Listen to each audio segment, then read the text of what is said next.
We'll start our monthly workshop today, Thursday, November 13th, 2025, and we will start with the pledge, if someone would like to lead the pledge. Sure.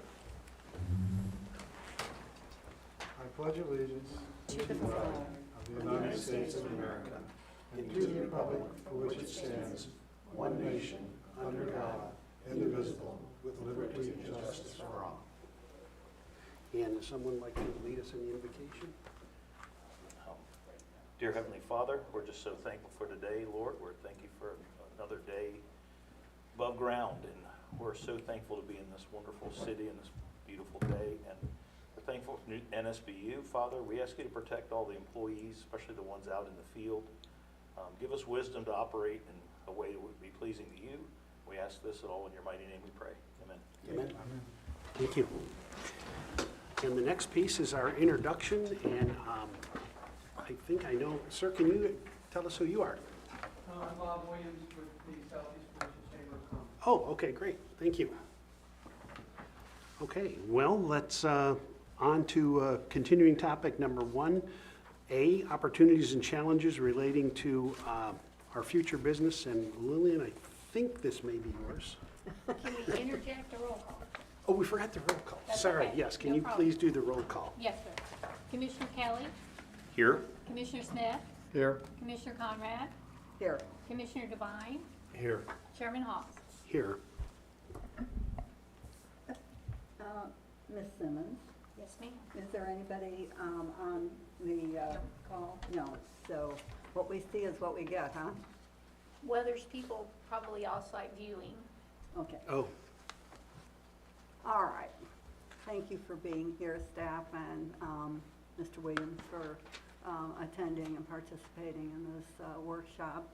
That's not really my role to do that introduction, but sorry, I did it anyhow. please do.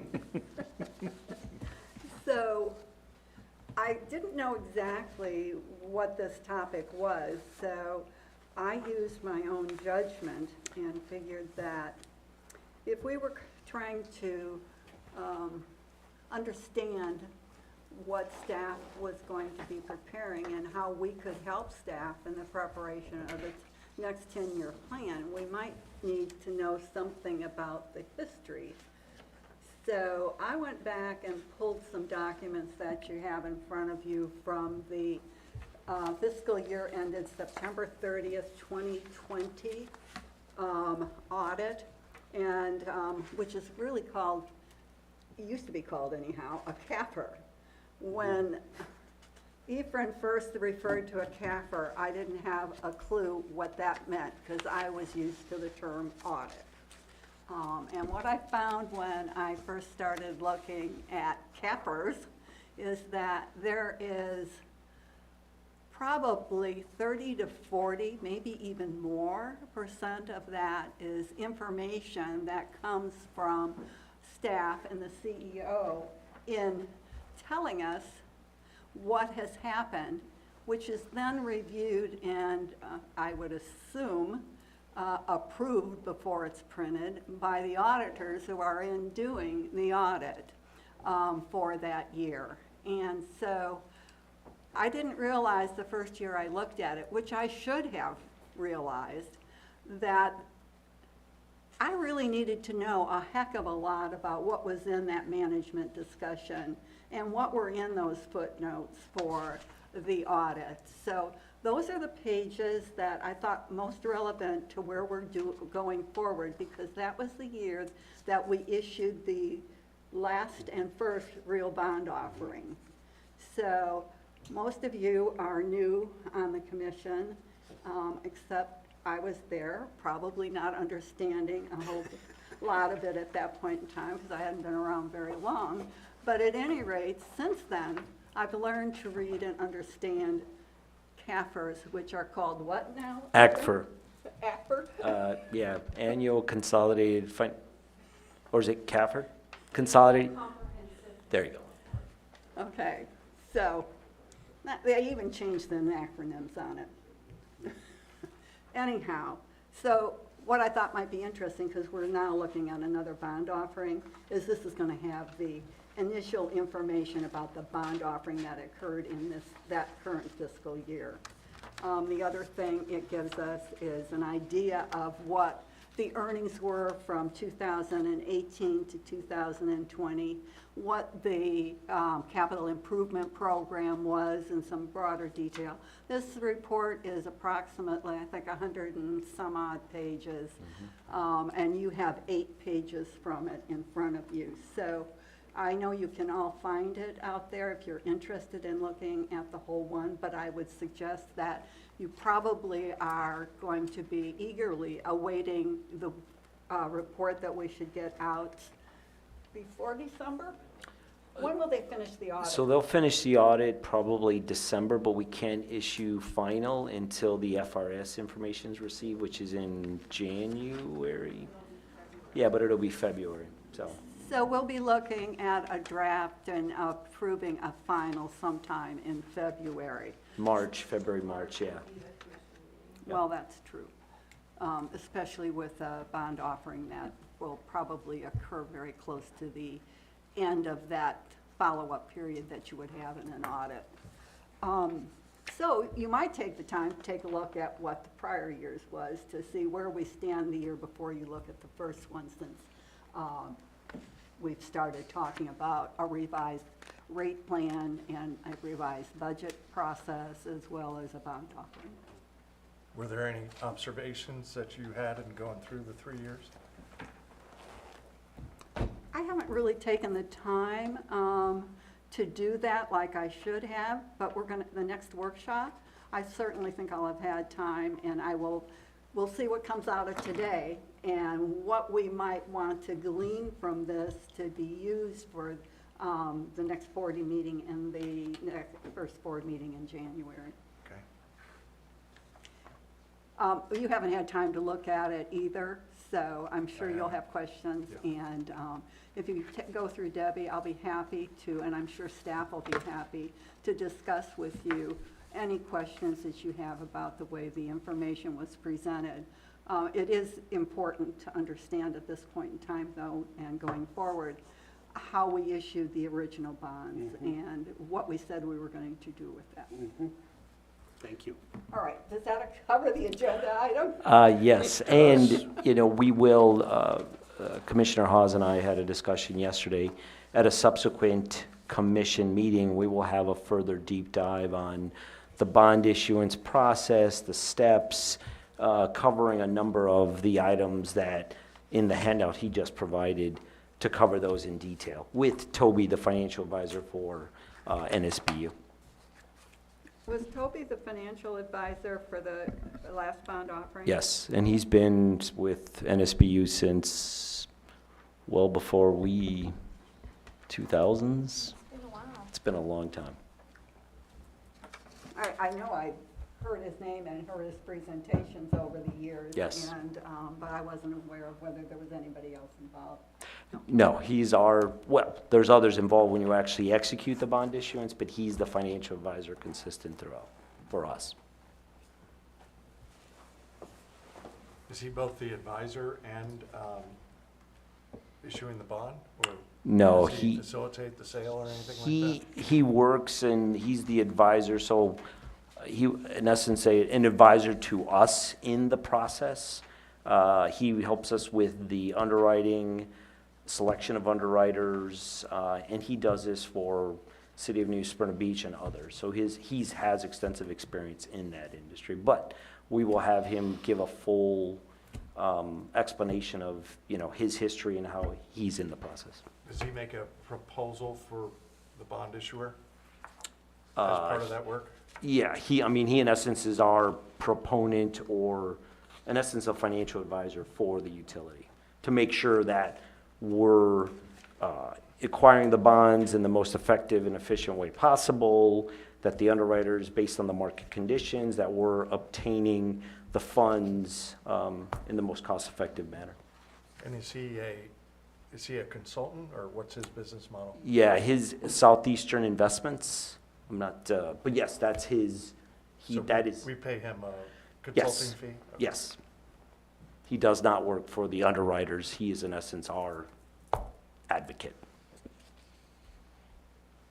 Thank you. Well, theoretically, the information in the 2020 report should match the information that I see in the document labeled A at the bottom of the page, 2020 bond issuance information. So that would be a good thing for us to compare at some point in time. Any other questions for Lillian? Well, I'm going to move to my part of the agenda, and I'm going to kind of start with a bit of an apology. This stuff gets a little cryptic, but I just felt it was something we really needed to go through. One of the reasons for that, and just to kind of level set where we're at, is we had really two things that we've been doing. One was obviously the rate proposal, and the other is the bond issuance. Obviously, two very separate things. The rate proposal is interesting in the sense that we can craft that to virtually, I don't want to say anything we want, but within reason, anything we want. It's our information, it's our customer base, it's our whatever it may be, we can do that. The bond proposal looks different than that. And so in other words, and the reason is it's a publicly traded security, so there's a whole series of steps that we kind of have to conform to go through that. And so when I went to Ephraim yesterday to kind of talk this through, the issue that I was looking at was I wanted to discuss the bond offering, recognizing I think we've done a pretty good job of, if you will, for lack of a better word, due diligence on the rate study. But I also want to make sure we're doing the same thing on the bond issuance. So in other words, the bond issuance in my mind, as is the rate study, and maybe you're familiar with these terms, I don't know, is financially material. So in other words, it's large enough, it's big enough, the risk is there that things that we do can make a major difference to this organization. So from that standpoint, and oh, by the way, we have to disclose that. Ephraim and I were talking about that yesterday as well. The other piece of this is I wanted to make sure that we go through these things that are coming up, because what happens is there tends to be one resolution that comes out for this. We'll talk a little bit more about that later. But I want to make sure that as we go through this, that the commission has a chance to understand some choices that we have as we go through. And the reason for that is, and this is sort of my experience. It may be somewhat different now because it's been a number of years.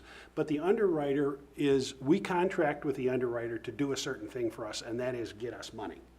They follow that script, and that's the way it is. They don't tell us, hey, this is the best thing for your organization or something along those lines. Our advisor can help with that, but it really is up to us to tailor that bond offering and really tell the advisor and the underwriter, here's what we're looking for and why. So in other words, does it fit our financial profile? Does it do what we want it to do, and all of those things? And so I'm not claiming we haven't done that in the past, but I want to specifically make sure that we take that step to go through that. Primarily the reason for this is these bonds are obviously, as you know, they're long-term nature, and I don't want to say they're irreversible, but once you've made that commitment, unless there's a call provision in it, you're going to sit with that, and it's expensive to change that around. So unlike, and once again, we may like or hate the rate proposal that we have in a year or two because of some things come up, but guess what? We get a chance to go in and redo that. So we do have flexibility that way. We just don't have that on this. What that led me to, when I saw the underwriter, the Bank of America people and the advisor here the other day, it hit me that, you know what, the question is well, how were they chosen and what did we do? And Ephraim and I talked about that. He's going to come in and bring some information, and he mentioned he did do a request for proposal, talked about the fees. All of those things I think are material to this, and we'll see that stuff later on. And then Your comments are related to the past proposal or the current? Ask again, I'm sorry. You're making comments about Ephraim's RFQ process and such of the old bond or the current bond? The current bond. Okay, thanks. Current bond. So the other thing that I did is I decided that I would go and review the offering circular for the 2020 bond. I don't know how many of you are familiar with offering circulars, but if you've read prospectuses, an offering circular looks much like a prospectus. If you're interested in it, you can go to offering circular WUC NSB, Utilities Commission, New Smyrna Beach 2020 bond offering, and guess what? It'll pop up and the 250 pages are there. So some of the information you'll see is from that. And the main reason that I wanted to do that is to see, well, what did we do last time? And not so much to criticize it, but as to say, okay, is this what we want again? What were the choices? How did this go? So that's a big piece of it. One of the things that I thought would help is, and you'll see this on page 1, it's right, and I know you think it should be B that follows A, but this was something, and this is just meant as a suggestion. It's a sample. We don't have to do this. What I'm saying is there a disclosure matrix that goes? And when you pop up and kind of run through this, there's a whole group of things that from our commission standpoint, these are some things that we may want to look at to say, hey, we're fulfilling our duties, such as we've already got a strategic rationale. We pretty much know the scope of it. We know the ratepayer impact. There are other things in here, such as the selection of the advisor, the structuring of the bonds, all of those things. Those are things that are yet to come, so this is something we want to do. And on the bottom, I put the UC NSB financial impact, and the reason is we have to, as I mentioned earlier, we have to determine the structure of the bonds to meet those needs. And I just want to stop for a moment. Am I making sense to you guys, or is this like a bunch of gobbledygook? Yeah. So far, so good. Very good. Okay.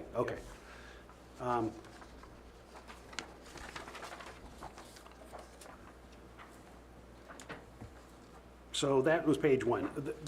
In the middle of this thing, the commission will eventually vote, and I mentioned this early on at resolution, and that'll include things like the maximum rate, and there's all kinds of things. In fact, if you go to the offering circular, if you go to the very back of it, I can't remember the page that it's on, but somewhere in the last 15 or so pages, you'll see the resolution from the last time, and we can see what's in that we have to do. In essence, it's the thing that authorizes us to go forward with this, and we are the ones that do the authorization of that. So I just feel we want to make sure we have our details down and we understand where we're at.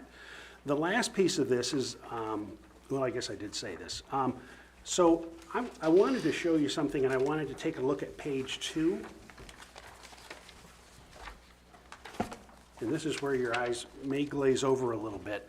This is from the offering circular. I don't remember what page. It's page 2 or 3 as you start to go through this.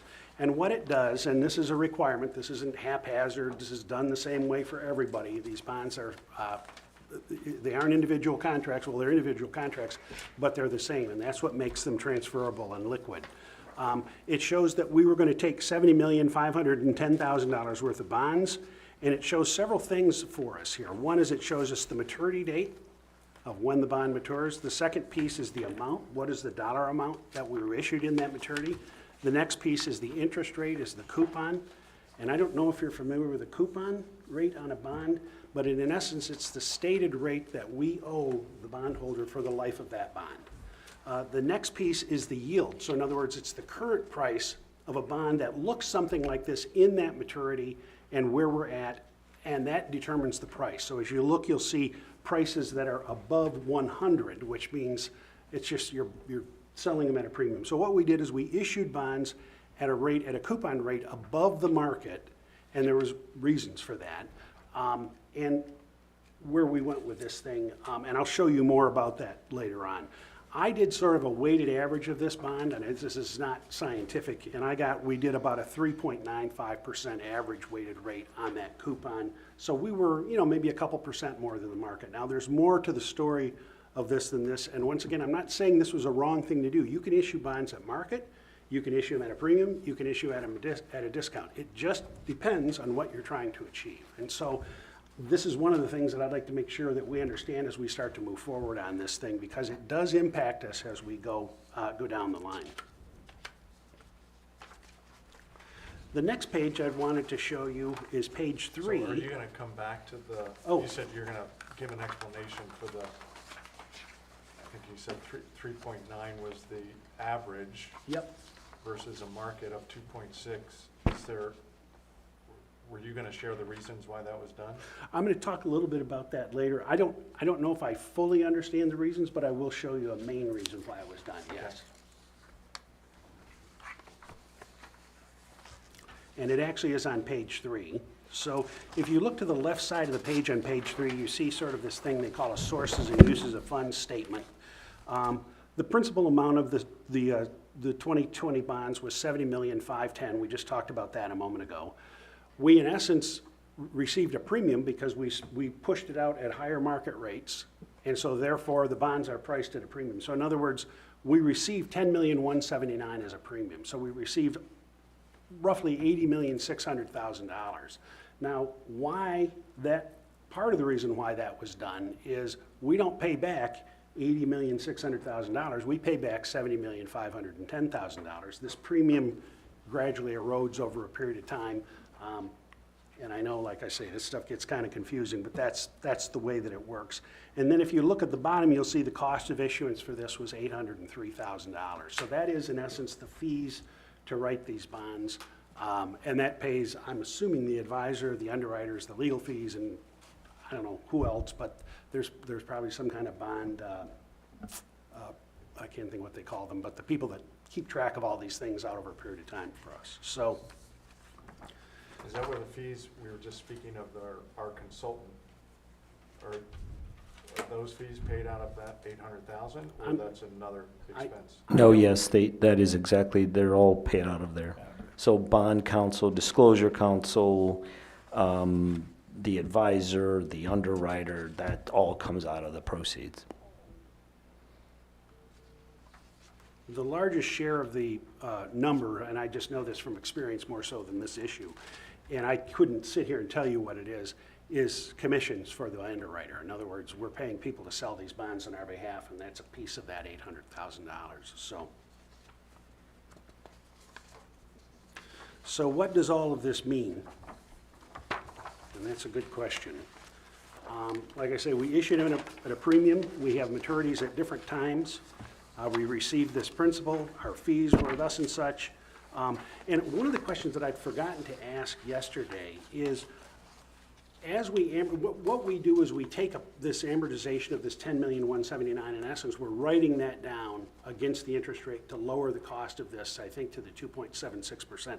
And the question that I had is, do you know, Julie, do you know how is this where does it go? Is it in a reserve account?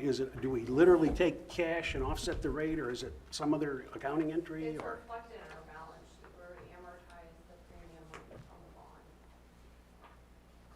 bond. how is that done though, mechanically? Do we literally have the cash that we pull from this, or do we? We issue the bonds at a premium. It's more of an accounting entry than a cash entry. Cool. You're paying the bonds back at the coupon rate, and then you're amortizing that premium over the term of the bond. Okay. And it's all on the balance sheet. Okay, and so then that gives the rate, I think, Efrain, you were talking about, of the 2.76%? That's the total all-in, the 2.76 is the total all-in interest cost. Okay. So that would factor in the premium. Okay. The reason why I'm going through this so painfully is this will be one of the choices that will come up this time around. In other words, do we issue at a premium? Do we issue at a market? Do we issue at a discount? Is one right or wrong? And the answer is it's not about that. It's about the choice, and I want to make sure we understand this, because in talking to a couple of the commissioners from times past, this was something they didn't really know as much about, and I think I'm sorry to hear that. It is what it is. We're not going to change this, but we can take a look at this today and go forward and make sure we've got what we think is right. I want to make sure we're in this sort of eyes wide open, because having been in institutional fixed income markets for a number of years, they don't care about me. So I want to be sure that we get what we want out of this as much as anything, and the only way to do that is to kind of go through this piece by piece. Efrain, Julie, whatever, will come in and talk to us about these things. I'm sure they will have recommendations. In fact, I hope you do.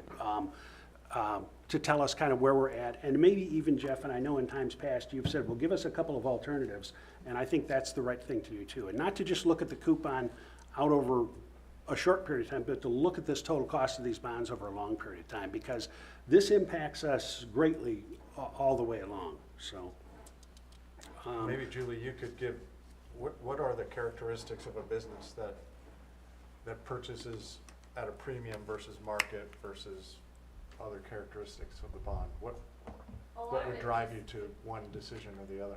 A lot of it just depends on the market situation and how much bond proceeds that you have and what's going on in the interest rate environment at the time. My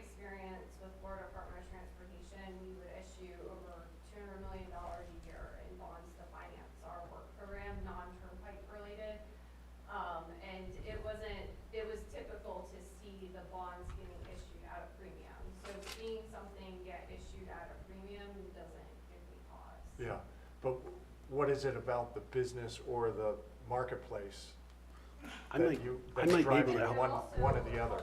Too with the, and Commissioner Hodges, you can speak on this, but it also helps too with the marketability of the bonds as well. So issuing it at a premium helps increase interest in the bond offering. So correct, so that's a really, so the coupon rate is, let's say in the instance that you're referencing here, and Julie can elaborate further, it's a 5% coupon, but the buyer of that bond pays more because he wants a higher coupon rate. Well, he's paying more, it creates, as Julie A. had indicated, that creates that premium. It's an accounting entry, it just gets amortized. Premium or discount, it's dependent on how the market, the demand for that. And I can give you one real example is money market mutual funds. And if you think of those first few bonds, maybe in the first year or two, they were at 5%, and we're looking at literally basis points. I don't know if you remember 2020, but interest rates were extremely low. Sometimes they will go in and buy those high coupon bonds because they have a distribution yield they want to meet. And guess what? A 5% coupon looks pretty good. Now, they'll pay the price. I don't want to say to pay the price. It'll all equalize at the end, but there's a reporting period or something like that that they'll want to go through and do. Sometimes you'll find people on the other side just want a coupon that's higher because they want that interest rate, and maybe they don't care about the fact that they'll lose the principal over time. Other people want the discount because they want to have this pop over time as well. So it's, like I say, none of it's really wrong. It just has to be a fit. And that's kind of what I'm trying to stress, is make sure that we have the fit we want and understand so that it's right for us. So, and that is, I guess, the end of my presentation. Ethan, is there anything else that I should? No, I think our next steps are really, if you look at the agenda, the page 2, you'll see there March, April, the bond issuance. So what we'll do is do a deeper dive on that. Since we're going to use it more of a, since we haven't issued the bonds yet, we're going to go through the steps of what we're going to do next, and then talk about, as you would indicate, as we discussed, the coupon rate strategy, the fees, the role of the advisor and the underwriters. We'll go through that in detail. So, and we can reference the prior 2020 as a good kind of referencing those numbers and how they, in that regard. And the other reason that I'm kind of picking on this, and this is a little maybe unfair, but if someone were to pick up the offering circular and see these numbers and be somewhat aware of rates in the marketplace, they can think, what are you doing? And there's a lot there, because the offering circular doesn't explain every last detail of all this stuff. And so it's just important for us to have the background so that we can explain what are we doing, and not, I don't know, I'm sensitive about issuing large dollar amounts of bonds and making sure we have our story that's correct for us, for the utility. So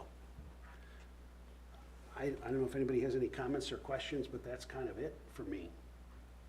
Well, I can make a comment based on if in the future when you go home and have nothing else to do.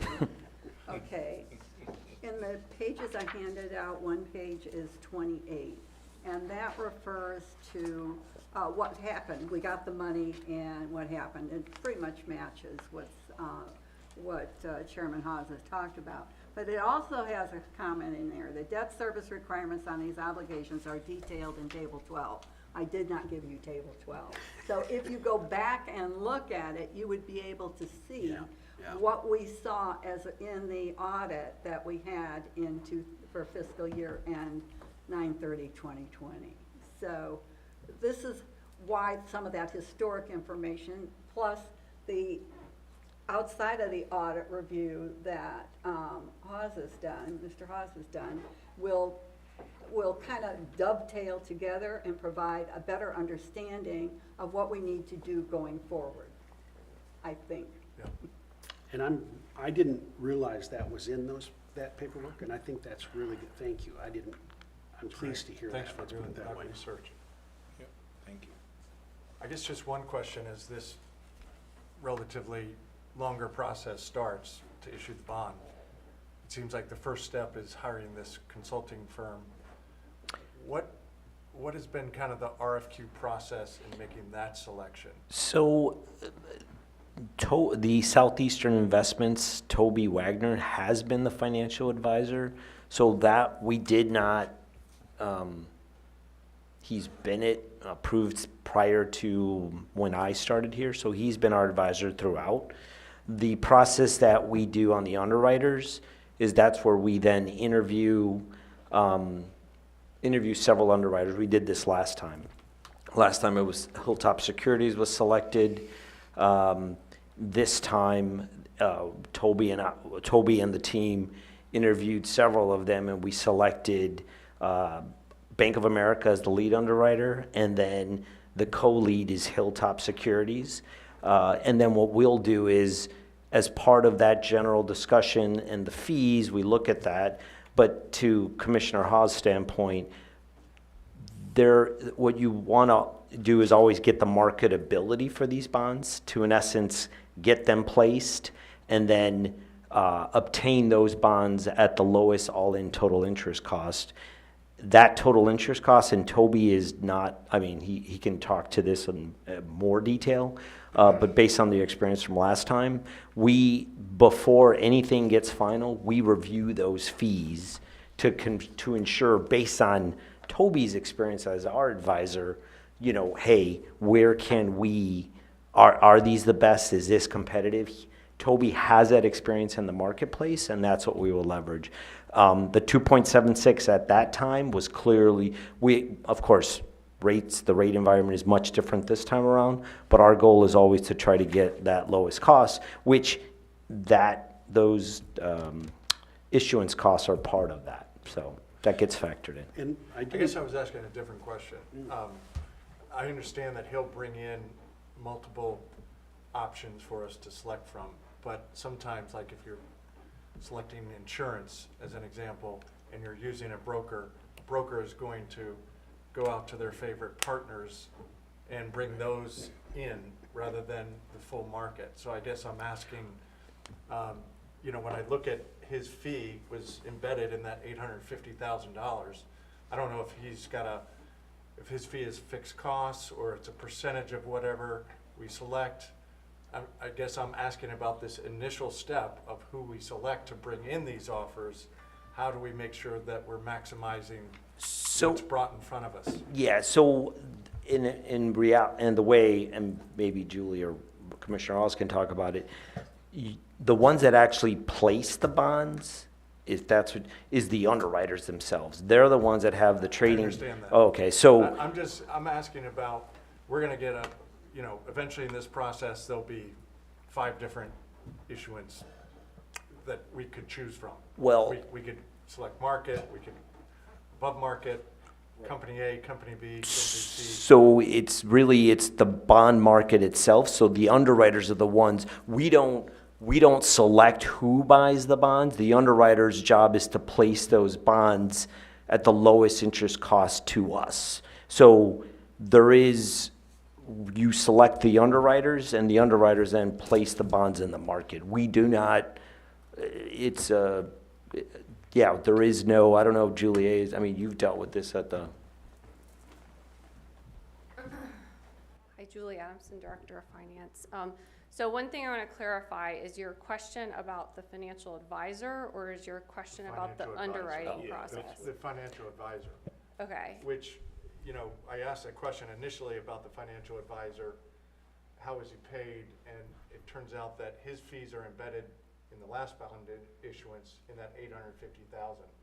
So I don't know if that's just where we store all those fees, or he is commissioned on some of the various bonds at different rates. And so having that disclosure up front about the financial advisor would be helpful. Yes. Okay, so we can get back to you on that, because historically, he has been the financial advisor. We have not put that out to, we did not put that out to bid, because he has been a legacy advisor to New Smyrna, in essence, Utilities Commission. I think I see what you're saying, Jeff. That's like saying we should always buy from this vendor because we've always done business. No, I understand, he has been the legacy. We did not No, did I- not put it back out. But there is a contract between the Utilities Commission and the advisor, and that's what you're evaluating every year and negotiating is that contract. And so, Jeff, maybe what you're thinking is you would like to see that contract, that engagement for his services and what he charges for and what he does for that money that he's getting. Right, and I don't know how much I mean, that, we of get the into the weeds 850,000 that we sometimes. paid, Yeah. how much he got, but is there a, is there a better or worse, a more economical, someone that does more due diligence? I don't know. That Yeah. just seems like a critical first step to get the right Yes. advisor. Yes. And yes, he's the legacy advisor, Yeah. but And maybe we typically, should renew just at least. Yeah, we you know, can, and I can speak to my prior experience with Florida Department of Transportation. We had financial advisors who advised us on public-private partnership transactions, which could use private bank financing or private activity bonds to finance unique transportation projects. And each year or not each year, within so many years, we would re-procure those advisors. I think the contract term was like 3 years with the renewal with the ability to renew for like a year or two, and then we would go re-procure. And currently our charter for New Smyrna Beach allows us to execute contracts up to 4 years, and anything over 4 years, we would have to go to the city of New Smyrna Beach for approval. I think as part of the due diligence, and I should have said that in my piece, but I didn't want to make it go on more than one page, and this might help, but I think your question is exactly right on, is to break down the fees and what they're for. So for example, the underwriter has trading commissions, they have whatever it is they have, the laundry list of that stuff, because that's in essence how we're going to compare players. And the advisor is obviously a piece of that. I have no idea what the advisor gets, but to say this is, his fee is 50 grand or whatever it might be, and here's what he does. And then to this, I think the advisor is limited because he's charging this fee from gaining commissions or anything else, but all that should be, in other words, we're not giving him this and he's getting an incentive or something like that. Or if he is, how does it work? Once again, it's not necessarily wrong, it's an issue of disclosure and making sure we're looking at it the right way. Okay. yeah, so we can, since we haven't executed a bond, but now I understand about the questions around the financial advisor. So what we'll do is we'll take a look back to say, because since we haven't done, the past one is passed, we'll take a look at the process and just revisit what we're gonna do next with the financial advisor. Great.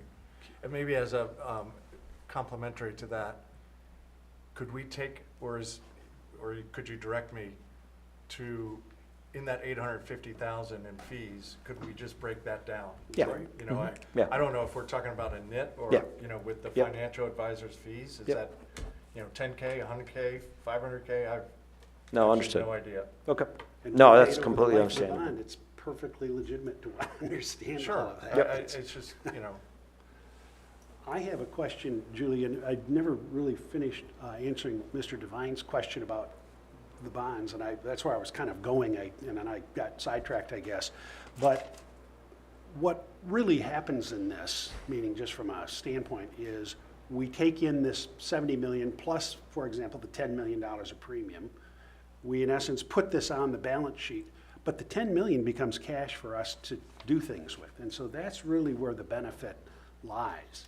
And we're paying for it, you know what I mean? It's obviously there. But that's part of the reason is we gain an additional amount of money. And this is kind of beside the point, but I'm a little concerned about, I know we're gonna need additional funds to do, I don't even know what project it's going to be next, whether it's this premium or there'll be some other things we're gonna talk about here in a little bit. I think we have to start to look at all of these features, and once again, it doesn't mean we should do it or shouldn't do it, it's just, let's look at it as an option, so. Okay. I love your term marketability.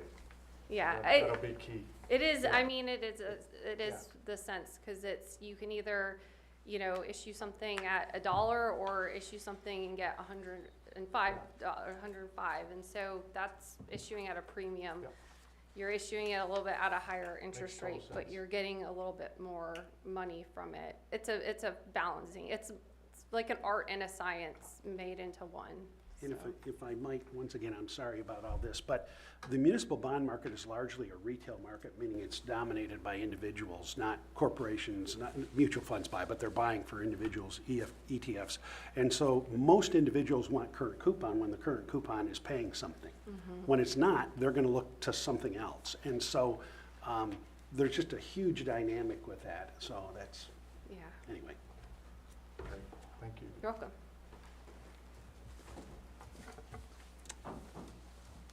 Wow, I'm sure glad I brought that up. Well, this That was is good. supposed to be, these workshops are an opportunity for us to discuss and learn That's true. from each other and from staff, things that are not the business of the board's once-a-month board meetings. And so it's a healthy discussion. Well, thank you. That we all, that we all hear some of the same things, because we can't talk to each other. Yeah. True, yeah. I just, anyway, okay, thank you so much. I mean, in a That's- sense, I agree. this bond is the most expensive thing that Yes. the Utilities Yeah. Commission has ever bought in its entire history. Yes. So doing Yes. this diligence up front is really important. And remembering that, and I don't mean anything against Toby or anyone else, but the underwriter's job is to place those bonds. They literally take our entire bond down and they give us the cash. So now that becomes their risk. So the question comes, they have the risk to sell these things, so whose benefit are they working for? And the answer is, well, they're working for us, but it pays us very close attention to what's going on, because they're gonna give us this 80 million or whatever this number happens to be, and they gotta get rid of them. So, we have to listen very carefully through the process, I guess is what I'm saying, so. And to that end, that's, just using the 2020 as an example, that's where, to that end, to get the money at the lowest, most effective cost for us, knowing that we have lawyers, underwriters, that's where the breakdown of the fees of the underwriter, because that is, Julie A. will provide the breakdown, but that is going to be the largest portion of it, but there is a review of that. And then ultimately, of course, if it were higher cost, that all-in total interest cost would have been higher. It was X amount, and it's a reflection of the market at the time, the demand, and the costs that we have that then resulted in that lower cost of the 65 million of new money and 17.3 million of 15.5 million of refi at that time. So. Well, okay, why don't we move on to the Western Utilities Complex Strategic Planning Committee? Yeah, quick update there. We have 2 of the proposed 5 members agreed to. Their backgrounds are one is a CPA, and the other has been involved in commerce development for New Smyrna Beach. We're still seeking someone in the area of development and then commercial real estate. And I've kind of outlined, if you would, the timing and scope, and that's been refined, and would probably get that published to everybody by the next board meeting. Well, thank you. I can't thank you enough for doing this. We were talking about this yesterday also, and if I kind of take 2 steps back and look at the utility, we are just a big series of cash flows, right? We got people paying us bills, and we got money going out, we got bonds, we got all this great stuff going on. But we also have some assets, but very few that we can sell, because no one's going to pay us for our water treatment plant, most likely. But we do have assets in this building, we have assets out on the Western Complex, and the question is, and I'm sure there's others, is, well, what should we be doing with those? In other words, should we be sitting on those and issuing more bonds? Should we be, there's a million options. And what Ephraim and I were discussing yesterday, do you want to say this, or do you want me to say it? What's, Well, I mean, I think part of the conversation is there's options in the sense that the western utility complex can be developed. We know that there, as Commissioner Smith had indicated, that without that road being finalized, that could be some time. It is extremely wet, so the development of that site was slightly more than the cost of the building. So that's, but I think there's options. You could sell some of that frontage. Another option, since there is, based on prior conversations, a request for the operations here to move to a different facility, free this up for economic development.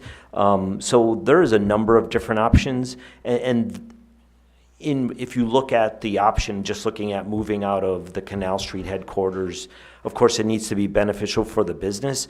But if it's, when you compare the options, is that a more reasonable option because you move to a different facility that has that space? That's an option that may be more cost effective versus developing that land out there, which we know is extremely wet. So there's a number of options, and it doesn't, I guess what I'm trying to summarize in saying is that we don't have to just move to Western Utility Complex and build out there.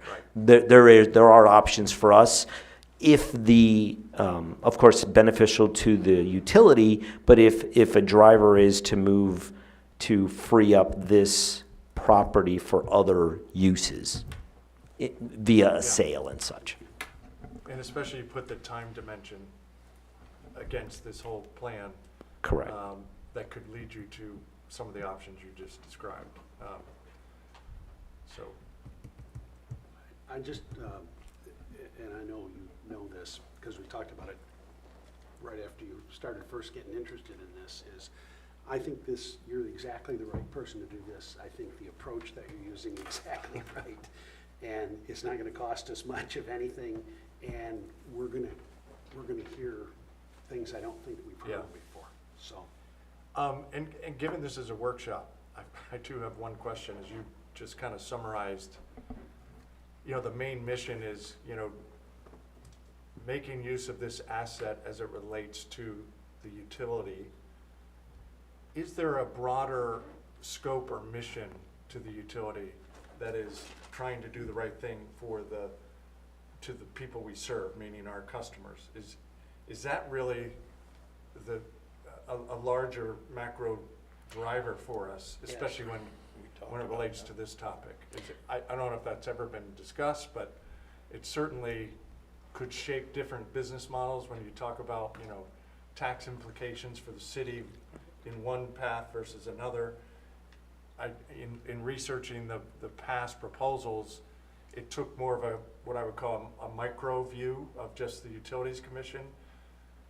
I would think we would take more of a macro view of the city and its citizens rather than just the commission.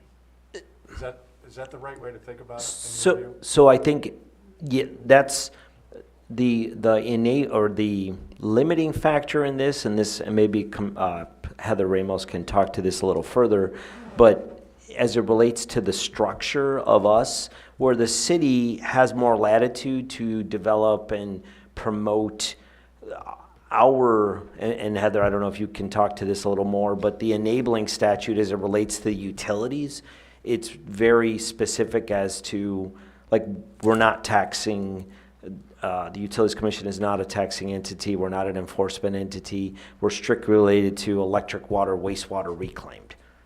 And gas, technically. So so I see, you're right, from a macro perspective and what's benefit the community at large, the difference between us being separate from the city of New Smyrna Beach is that enabling part of it. So I don't know, Heather, if you had anything to add to that part. Well, the Utilities Commission, which you are, is a municipal utility. And the only powers that you have are the powers that are in your enabling legislation, which is what was set by the Florida legislature, and also what's in the charter of the New Smyrna Beach. You are part of the city of New Smyrna Beach. but you don't have, the utility commission itself doesn't have home rule power like the city does to go ahead and enter into agreements for things that are other than utilities. Yeah. So if you want to do, one of the things that we had looked at a long time ago, or when we started looking at the Western Utility Complex, was if you want to do creative things that would be above and beyond what are in the charter for the Utilities Commission, you would involve the city, because then you would have a ability to exercise home rule power, to use some of the private or the PPP partnership type things that are in the statutes, because that's not something the Utility Commission can do, because you are a municipal utility only. Yeah. I wasn't really hinting towards any change in scope or of what we do. I was more, I'm envisioning one day there's a vote here that says this is the direction we want to go. And the ROI, you know, in Plan A versus B are exactly the same, let's say, but one produces X million dollars of tax new revenue Oh, yeah. for the city.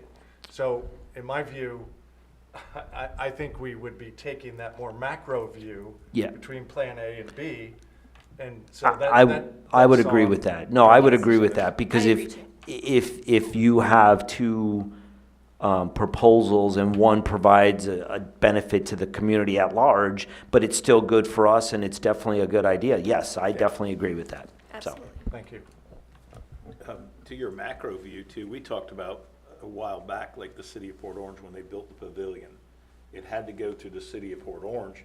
They hired a developer. The developer came in, built the buildings. The city of Port Orange is still collecting, I think, 3% or something like that off every business revenue that goes through there.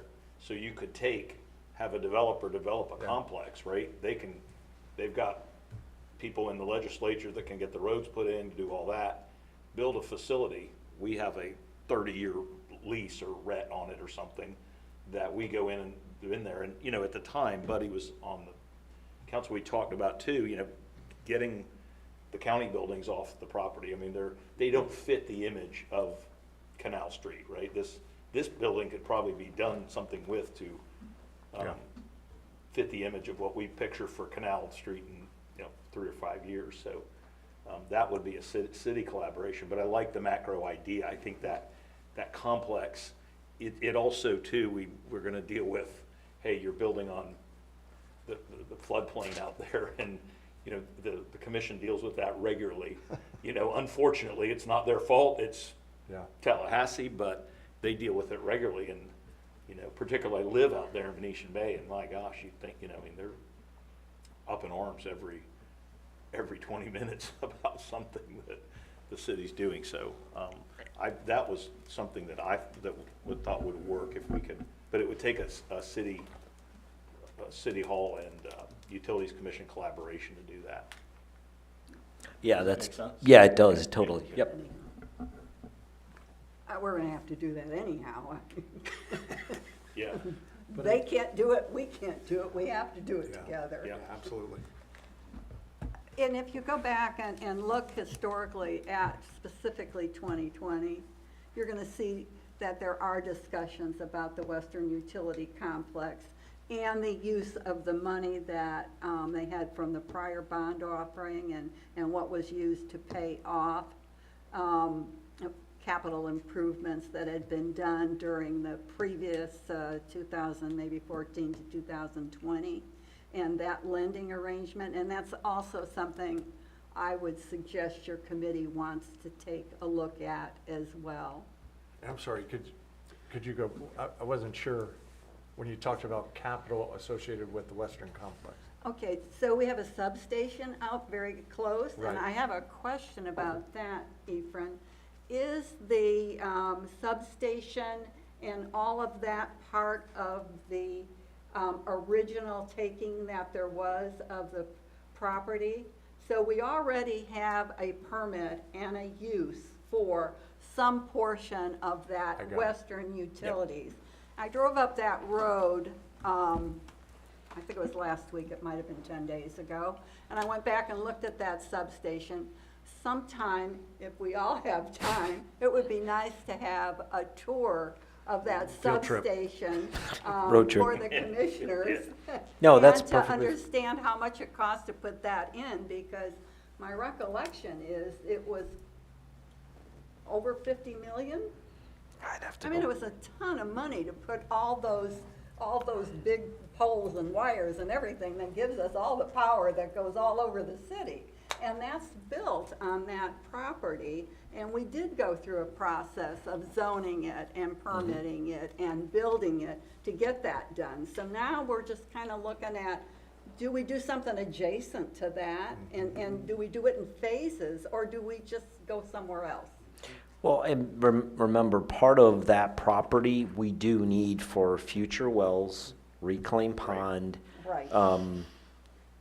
Any expansion as it relates to potentially the wastewater processing, because it is adjacent. Now, of course, you'd keep the well separate from the wastewater part, but Yes, yeah. just for clarification. Oh, darn. Where's the other Julie when you need her? Yeah.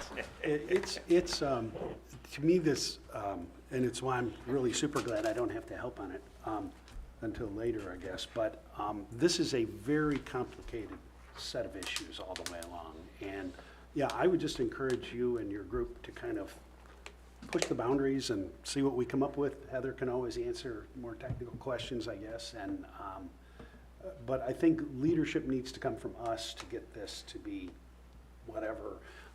And then recognizing at the end of the day, what we're trying to do here is make sure we are operating the right way for the entity of the utility and in the best interest of our customer. Well, that goes a long ways, and there's a lot we can do. And sometimes we need a little help with all that, but I just know, Jeff, you can do all that, so.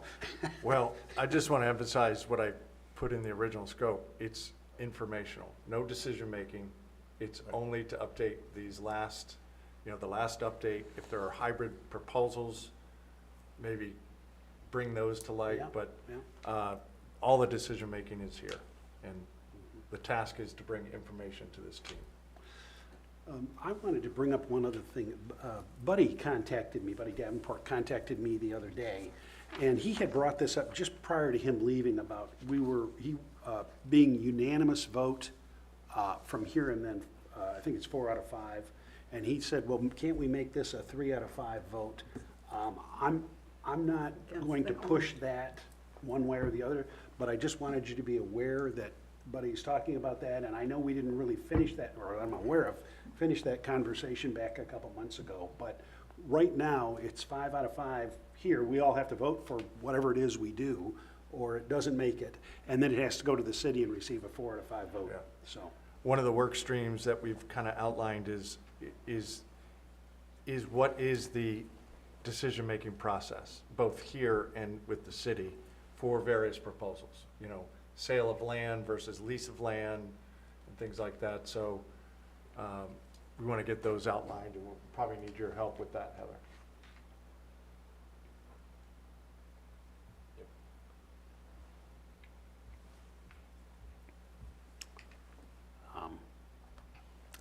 Is there anything else anyone would like to bring up, or, I don't know, Jeff, if you're. I'm done, yeah. You're done, okay. Are these closing comments? These are whatever, we can do whatever we want. Okay. I wanted to make a comment about the city commission meeting last Tuesday, 2 days ago. It was a very short, succinct, brief meeting. I think public participation, as usual, was probably 2/3 of the meeting time. But at any event, as I was walking out, the mayor asked me if we had done something to review the budget and come up with something not in double digits and, the bonds and all. And my comment back to him was, yes, we had. And there were minutes that had been distributed, and that he could really see the work that we had done if he just went and looked at the minutes, which he indicated he had and was getting ready to do. So I also advised him that there was a meeting today, so he may be one of the people listening out there, which would be lovely. I also noticed that we had in our utility bills the hang tag that talks about the proposed rates and the 2 hearings, which I think is what I understood it to be. It says that this one sentence in there that really got my attention, and I didn't understand truly. Largely due to increased costs and necessary capital reliability projects. I thought most of can you give me the breakdown of how much of that is for capital improvement process and on a percentage basis, Julie? You know, just a rough guess. Is it 40-60 for capital reliability projects and versus increased costs? I think I had done, well, Julie's probably best, but I did a rough breakdown of that myself. It was a third, a third, a third. It was, a third was capital, a third was the cost of power, which is our biggest Right. expense, and a third was just general inflationary of the expenses. Thank you. That's the information I was looking for. Thank you. But anyhow, everybody has this, and they know when the public hearings are, and they know when it's going to go into effect. Yeah, speaking of, Thank you for doing that. of all No, the, of course. of all the participation that the city council gets, how well prepared are we for this potential rate increase and the possibility of a lot of citizens coming to meetings and wanting to push back, or, you know, is there any kind of comms plan and, you know, readiness, getting the board ready for Q&A and that kind of thing? So the customer service group under Danielle Wood typically provides, and we did this when we were in the first round, there's typically talking points that they have if they get communications from customers. And then the PIO, Ellen Fisher, along with Danielle, monitor social media. So typically that's what they put together some talking points to address customer interaction, customer request.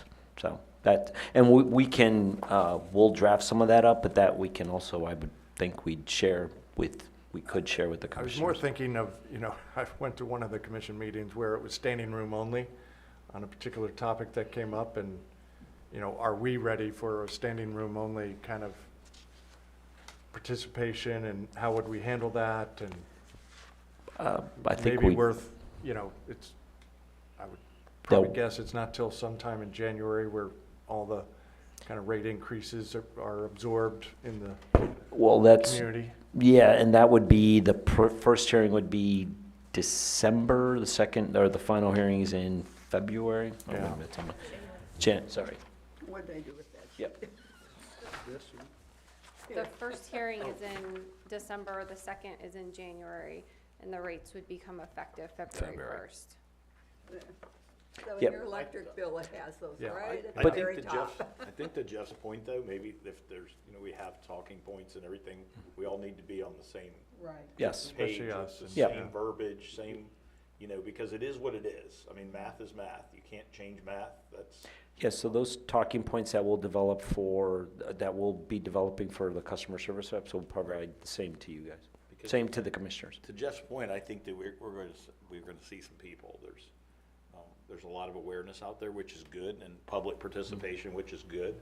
It's not always what we want, but it's good for the community, so.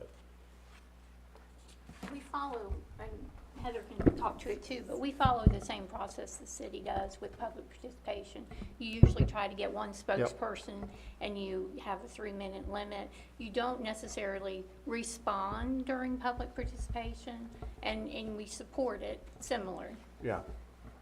But I mean, maybe there's, like the question we just asked, you know, what's the breakdown of, Yeah. Yep. Yeah. you know, that, and it needs to be kind of consumer friendly. Yep. Right. Easy, Right. rough number. No, kind of understood. stuff. And then Yeah. like he said, that's what Right. he's saying, those talking points for Right. customer And we service. will have a presentation on December 15th, which is the initial public hearing, and so we can include that breakdown in the PowerPoint presentation. Great.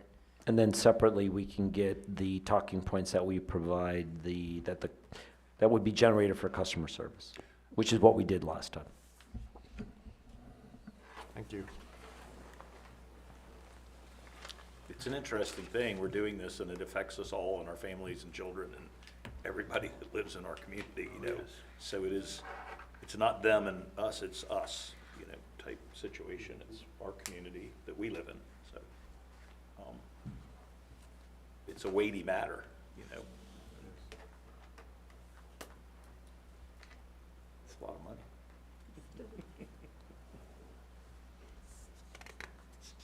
Any other comments or questions for us today? Yes, sir. I've been real quiet over here, You have been, yeah. but I'm trying to learn. Just to let you know that our attorney, Ms. Ramos, has made the list of notable women leaders in law in Florida, published in Florida Trend. And I just thought we'd give her a round of applause. Thank you. Thank you very much. Congratulations. Thank you. Can you tell us a little bit about what that means or whatever? I had some great people that nominated me, I guess. I don't know, there's a lot of really good women attorneys out there. But I've been practicing for a very long time. Maybe that also means that. So. May I add something? This is in Florida Trend issue. At the very top of the profession for women is the legal elite notable women's leaders in law, which recognizes the best in professional excellence, leadership, influence, and impact. These attorneys uphold the high ethical standards and serve as role models, trailblazers, and mentors. Known for their resilience, passion, and empathy, they are recognized for thoughtful leadership and community engagement. So Well, that's thank you. what it's about. Thank you. And I will say that I talk to Heather, I don't know if it's weekly, but it's reasonably frequently about just a variety of things. She's been always very helpful, so I can understand where this came from. I just one other question on the timeline for the rate increase. Is there a milestone where the proposed budget, I guess that's separate than the rate increase, to go back to the city? So what we will be doing is, we have the revised budget resolution, revised budget resolution at this coming commission meeting, that we will then forward that to the city with some of the details around what we, decided on the 5 years, the reduction in the budget. So we'll talk about those things. We'll contact the city, I think with the city clerk, and then if they would like us to go there to update the city commission, we can. But we will provide them the resolution that we're talking and that we're finalizing at this upcoming commission meeting. Do they have a final approval, or is it just an FYI? It's an FYI because they approved the budget submission that we submitted back in June. Got it. So. Anything else? Then I think we will call this meeting adjourned.